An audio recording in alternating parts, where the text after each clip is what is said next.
Ngayong gabi sa Pinasarap. May pilapin po kasi. May pilapin. Ay, ang galing mo, nakakalakad ka sa tubig. So, pinapakain natin talaga yung mga alimango dito para hindi sila umalis. Alam mo, pakainin natin ng kanin. Tataba talaga yun. Mapapalaban tayo sa pagpapakain at panghuhuli ng alimango. Tingnan natin kung may laman na itong hinulog natin kanina. Ay, meron na nga! Okay, game. Talian mo, kuya! Kuya, baka maabot ako nito. Ang tigas.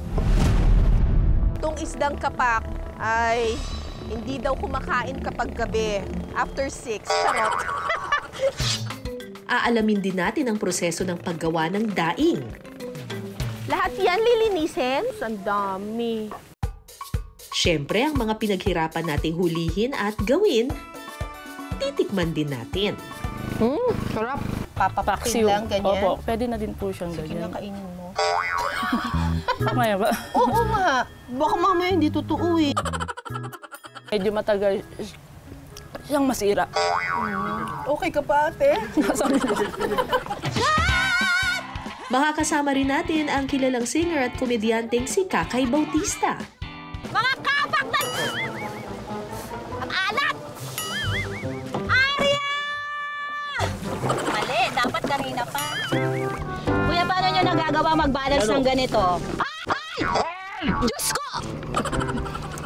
Tingnan mo to, nanggigigil ako sa'yo talaga eh. Ikaw eh, nagbabalance na nga ako, ikaw eh. Tutok na sa Pinasarap.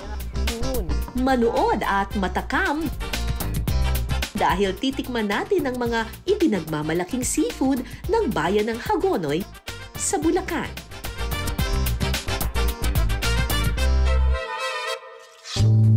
Andito ako ngayon sa Hagonoy, Bulacan. Ay, kuya. Ito ba yung mga huli? Anong isda po ito? Kapak po, ma'am. Kapak. Ano to, pang tuyo? Pangdaing po, ma'am. Ang liit naman na daing nito. Dadaingin to. Ganyan lang. Babatakin lang.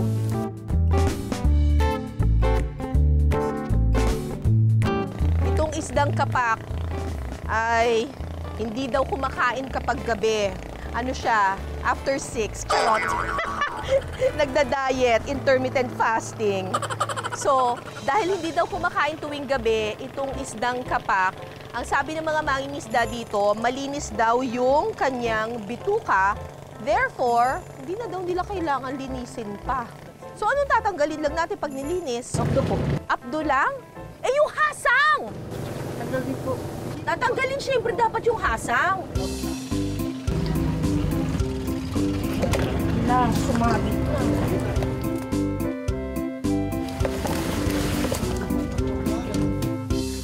Kailangan na ito ngayon linisin bago natin magagawang daing. Lahat yan lilinisin? Sus, ang dami. Naku, baka hanggang bukas pa kami matapos dito. Parang ang dali lang maglinis nito ah. Subukan nga natin. Sige, tatry ko ha. So, ganyan, tapos hihiwain dito. Ganyan. Tapos, anong tatanggalin dito? Ito. Ganyan. Yan, ganyan. Ang paglilinis ko ng kapak, mukhang pak na pak.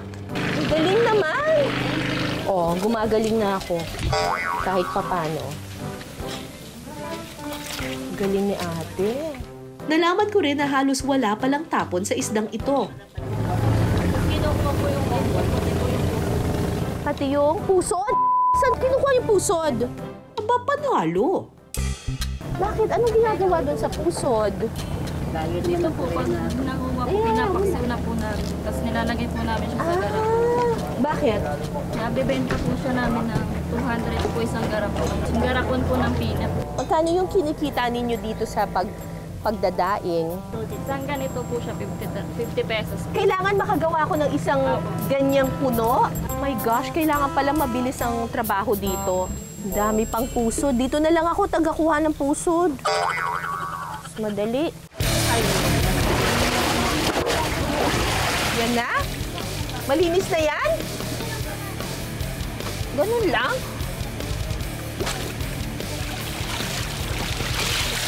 O yan, malinis na. Karaniwang binubudbura ng asin ang isdang gagawing daing. Pero dito, may kakaibang paraan sila ng paglalagay ng asin. Ano laman po nito? Tubig? Tubig na fresh? Ah, tubig alat! Ah, ibabalik sa tubig alat. Okay. At lalagyan po At tas lalagyan ng asin. Wow, konti ba yun? Baka konti to si Kuya, isang malaking sando. So itong mixture na to ay tubig alat at dinagdagan pa ng asin. So, sobrang alat talaga nito.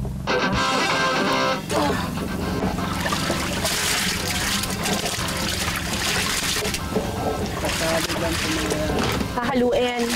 Paano ko malalaman kung tumalab na yung asin? Anong mararamdaman ko? Hindi pa po talaga ito. Pag madulas pa, ibig sabihin hindi pa. Ang asin kasi nakakapagpa-dehydrate siya nung isda. So, kanina di ba meron siyang mga slimy pa na texture. So, kapag tumalab na talaga yung asin sa kanya, mawawala na yung moisture na yun at saka yung mga slimy texture niya. O, testing! Magalas na. Pwede na po ibilad. Pwede na tong ibilad. Paano po? Igaganyan lang? Ganito? Gaano katagal po ito ibibilad, Nay? Pag ganito ang panahon, isang araw, tuyo na to. I mean, daing na to. Sa hapon lang ho. Sa hapon lang! Yung asin kasi, it's a natural disinfectant. Ina-absorb niya lahat ng moisture and therefore lahat din ng bacteria. Tapos ibibilad mo siya sa araw para tuluyan siya talagang mag-dry up at mamatay lahat ng mga bacteria. Tatagal ngayon yung pagkain. It's an ancient way of food preservation. Maraming mga lugar sa Pilipinas, lalo na coastal communities, may ganitong tradisyon o kultura ng pagdadaing. Pag nakabuo ka ng isang ganito, 3 piso ang kikitain mo. Share kami ni Nanay kanina, so 150 lang ako. Okay, tapos na tayo sa pagdadaing, pero hindi lang pala daing ang ating titikman. Nakakatuwa talaga tayo mga Pilipino. Pagdating sa pagkain, wala talagang tapon. Bukod sa daing, alam niyo ba na kinukuha rin nila dito sa Hagonoy ang itlog ng isda. Pati ito, alam niyo ito parang garbanzos. Pusod po yan ng isda. At mamaya, titikman natin ang kanilang specialty na pusod at itlog na ginisa sa kamatis. Pinapaksiw daw nila ang itlog at pusod ng kapak para mapreserba ito. Paano niyo na-discover na pwedeng kainin yung pusod? Tinuro lang din po sa amin ng mga matatandang mga kinagisna namin. Madali lang daw ang pagpepreserba ng itlog at pusod ng kapak. Nalagay na po dito. Teka, wala pang apoy! Ate, yung sashimi. Ilalagay na Ate, ba't mo ilalagay? Opo, ilalagay Hindi pa mainit ang... Hindi po kailangan na uminit kasi po papaksiw lang po siya. Kailangan po sama-sama na siya dito. Maluluto yun nang hindi mainit yung kawali? Hindi po, tsaka po siya sisindihan yung apoy. Ganyan lang po siya. Ayan. Oo nga pala, ikaw yung taga-Hagonoy yan. Mas alam mo yan kaysa sa lalagyan akin. siya ng kaunting bechin. Pinakukuluan lang nila ito sa bawang, suka, asin at paminta. Kapag natuyo na ang suka, pwede na itong hanguin. Ano naman po ito? Yan po yung finished product pagka po pinaksiw na siya nito. Paksiw. Opo, pinaksiw na po siya. Parang papapakin lang, ganyan. Opo, pwede na din po siyang ganyan. Kinakainin mo. Okay ba? Oo nga. Baka mamaya hindi totoo eh. Sarap po. Okay, Maasim po na maalat. Opo. Ganyan po talaga ang lasa niya. Para po siya, yung ma-preserve na medyo matagal siyang masira. Okay ka pa, ate? Sabi ko. Sali na lang po natin dito. Ang pinaksiw na itlog at pusod, masarap daw igisa sa kamatis. Igigisa muna ang bawang at sibuyas. 200 pesos din to, ha? Bilisan mo pagluluto, baka maubos ko to. Joke lang. Ma'am, hinay-hinay lang. Eto, sangkaterbang kamatis. Durugin ng kaunti ang kamatis sa kawali hanggang sa malanta. Po, ilalagay na natin siya. At saka ilalagay ang pinaksiw na itlog at pusod ng kapak. Titimplahan ito ng asin at paminta. Kailangan ingat lang sa paghahalo para hindi madurog yung bihod. Ayun! Pagkatapos pakuluan ng ilang minuto, ready to serve na ang ginisa sa kamatis na itlog at pusod ng kapak. Tikman na natin. Sarap. Ang nagpasarap dito yung maraming kamatis eh. Yung itlog o yung bihod, meron siyang grains ng kaunti. Magaspang yung bihod kasi kumalo na siya doon sa mismong sauce. Malinamnam yung bihod. Yung pusod naman, para siyang pusit. Ganun yung texture. Ang sarap ng timpla. Galing magluto ni Ate Lani. Itlog at pusod pa lang, ulam na! Siyempre, perfect din itong almusal kapag ipinare sa piniritong daing na kapak. Wala na talagang tapo ng isdang ito ah. Panalo. Ang bayan ng Hagonoy na palilibutan ng maraming ilog na dumadaloy palabas ng Manila Bay. Kaya naman mayaman ito sa iba't ibang klase ng seafood. Isa na riyan ang alimango o mud crabs na pinararami sa farm na ito. Bukod sa mga isda, may mga nakukuha ring alimango dito sa Hagonoy, Bulacan. Ito yung gagamitin nating panghuli ng alimango, kung tawagin nila laptop, kasi mukha raw laptop. Ganon. O kaya half moon, kasi daw may parang shape daw na half moon dito. Actually, crescent moon to eh, so dapat crescent. Crescent! Okay, so ang gagawin lang natin ay ilulublob natin itong laptop na to or itong half moon kung kanilang tawagin. Tapos papasok na raw dito yung mga alimango. Makikita ninyo, meron siyang pain dun sa loob. 1, 2, 3. Yan. Yeah! Oh, di ba? Ang sinasakyan naming bangka maliit at walang katig. Kaya naman bawal ang malikot, baka mahulog. Harap ako sa'yo. Ah! Kuya, sinasadya mo eh! So, yung mga isdang katulad nito, pinapakain nila ito sa mga alimango para tumaba, dumami yung aligi. Pag gusto mo naman daw tumigas yung shell ng alimango para mas matibay siya, ang ipapakain mo daw ay yung mga baby tahong o mga sulit. O, kain na! Pampataba! Pampaaligi! Mamaya, pampatigas ng shell.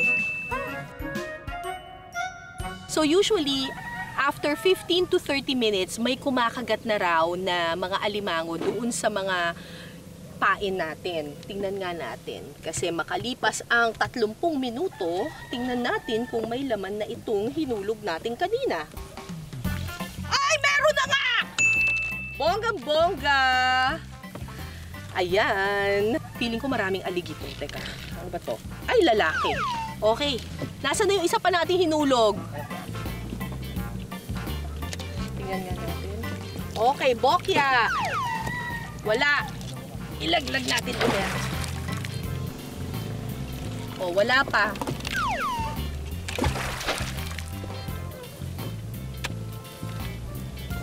May huli!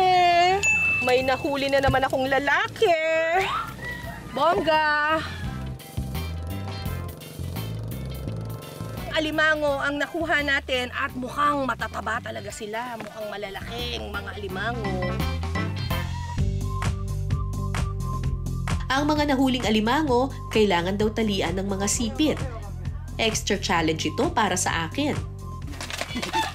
Hindi lumalabas eh. Na ano na siya, na-stuck na. Bitaw na, kuya. Bitaw na. Huwag ka nang kumapit. ba ang technique dito? Hindi na lang po. Nakakatakot eh. Nakakaputol ng kamay yung sipit nito ah. Delikado.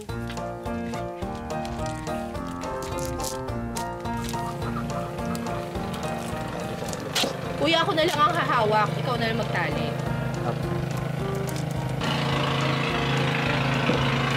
Gaganyanin lang. Okay. Ganyan. Tapos, ay, kuya, baka sipitin ako nito. Hindi po. Tangkalin mo po yung likod. Okay, game. Talian mo, kuya!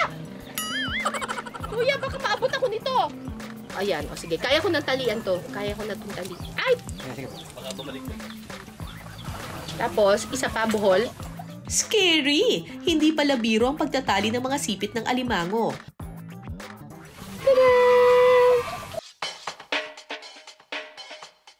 Eto na yung mga nahuli natin kaninang alimango. Nilinis na natin siya. Kasama ko dito si Kuya Raysan. Magluluto tayo ng tinaba. Tinabang alimango. Tinabang alimango. Kasi, ayan o, Isa niya ang sauce niya. hinipon na namin yung taba nila at nilagyan lang ng kaunting kalamansi. Tinabang alimango ang iluluto namin ngayon. O sige, kuya, go, go, go!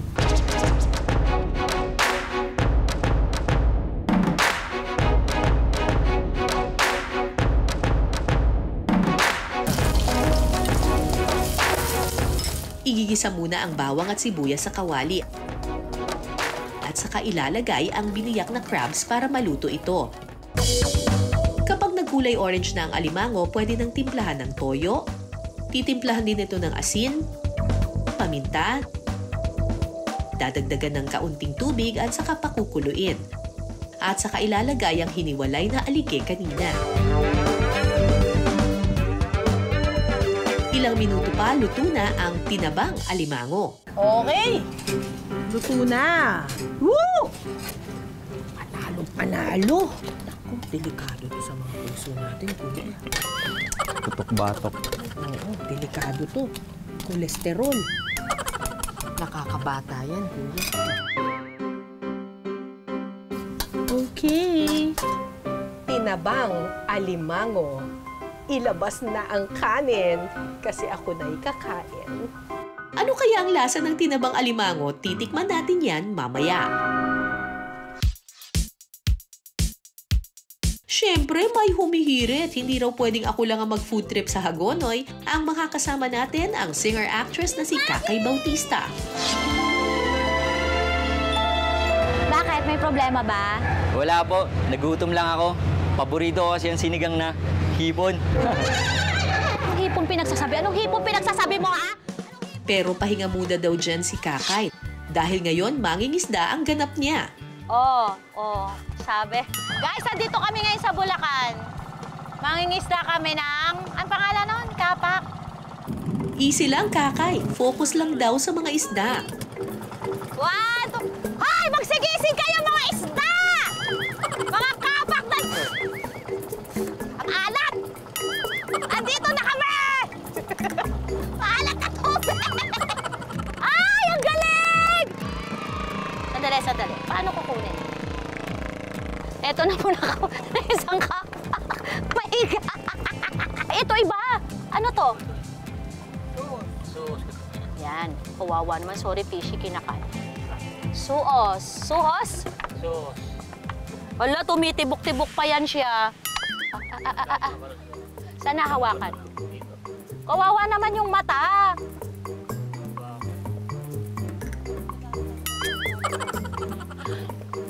Isda. Kinis pa? Eh, kamukha ko nga yung isda. Tsareng. Arya! Mali, dapat kanina pa. Kuya, paano nyo nagagawa mag-balance ng ganito? Ay! Diyos ko! Tingnan mo to, nanggigigil ako sa'yo talaga eh. Chill ka lang. Marami ka namang nahuling isda. Medyo nakahuli na po kami ng mga 20 pieces. Tama na nga yan, Kakay. Kinukulit mo lang sila, kuya eh. Gutom lang yan. Kaya ipaluto mo na yung 20 pieces ng kapak na nakuha mo. This is Nina representing the Outlet of Tibagan and Hagonoy, Bulacan. Ay, ikaw naman talaga. Ano gagawin natin? Sinigang na kapak sa ano ba to? Kaya mo ba ang sampalok yan? Kinakabahan tuloy ako. Ang dali Huwag nga. kang kabahan. Santol. Okay lang yan.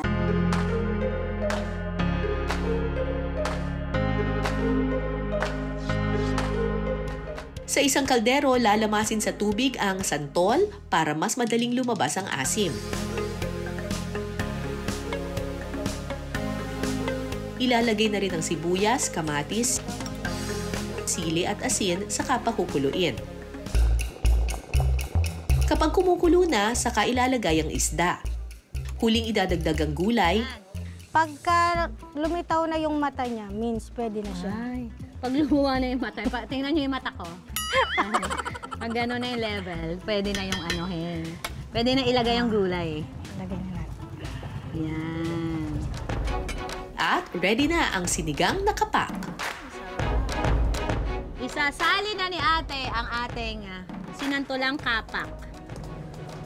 Excited ako kumain. Kasi mahilig ako sa mga sabaw-sabaw. Ayan. Nagbe-breastfeed kasi ako, Charing.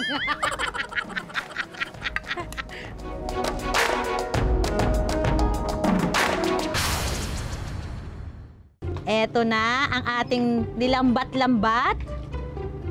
Doggy, gusto mo bang kumain? Sarap. Parang nangangailangan to ng kanin pero hindi na ako magkakanin kasi ang dami ko nang kinain. Sarap. Maanghang. Tapos maasim-asim. Iba talaga yung lasa ng pagka yung natural yung pinang-asim mo, no? Ang perfect dito is yung santol, tapos yung tibagin tuloy, yung kapak, sobrang sarap. Dito na lang mabibili sa... Perfect. Bukod sa isda, may iba pang masarap na seafood sa Hagonoy. Pero bago mo matikman, kailangan mo munang paghirapan. Kaya ready ka na ba, Kakay? Okay, guys, ito na. Para to kay Miss Cara. Oh my God, I'm here! Oy! Abot hanggang leeg, bes! Kaya na, ma'am. Sige, ma'am, bumaba ka na sa lupa. Okay na. Sandali! Ayan, tulog na siya. Uy, ang lalim, bes! Wala na. Ayan, nandito lang ako, bes. Ngayon ko, ay lalapitin lang ako dito na parang unggoy. Dahil malalim pa po yung tubig. Mukhang nag-e-enjoy ka na naman dyan, ah. Push mo na yan, Kakay. Okay.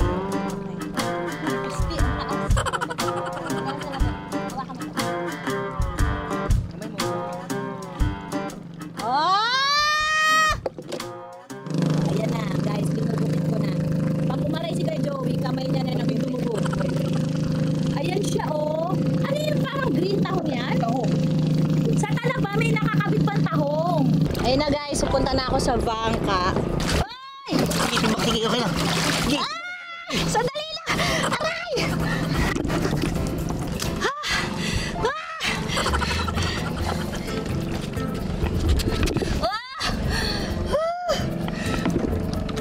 Grabe! What an experience, guys. Ang mag-swimming kasama ng mga talaba.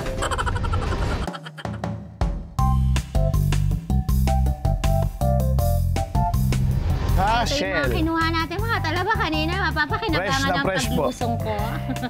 Lagyan po natin siya ng margarine. Isa po ito sa nagpapalasa. Yung mga may maintenance na dyan, ha? Hinay-hinay lang dito sa sisig talaba ni Sir MC. Lagay po natin tong talaba. Babalutin muna sa pinaghalo-halong cornstarch, harina, asin at seasoning ang sariwang talaba. Isa-isa na po Sabay-sabay, natin isa-isa. siyang lalagay. Saka i-deep fry sa pinaghalong mantika at mantikilya.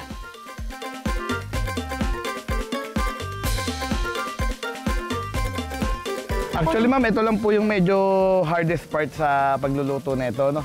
Pero after po nito, medyo madali na po siya. Kapag golden brown na ang mga talaba, pwede na itong hanguin. Pagsamasamahin lang sa isang bowl ang piniritong talaba, sibuyas na puti, siling panigang, siling labuyo at mayonnaise. Voila! Ready to eat na ang ating sisig talaba. Wow! Hala, parang masarap to. Beshi Waps. Gagawin ko nga yun. Kaso nga, ang hirap na mag-stock ng oyster. Kailangan iluto mo na siya fresh. Ayan na. Eto na ang ating oyster zizig. Zizig. Pwede rin niya i-sizzling, di ba? Yes po, ma'am.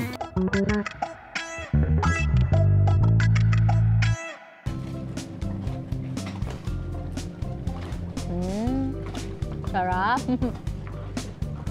Sarap, guys. Paalala lang, pag kayo ay tumikim nito nga, sisig oyster, kailangan, kung may maintenance kayo, uminom na muna kayo.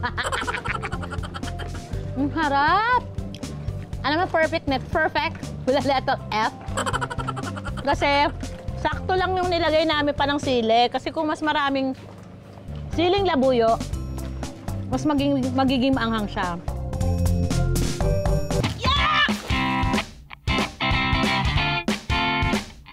Ay. Nagsiswimming sa tamba. Yun.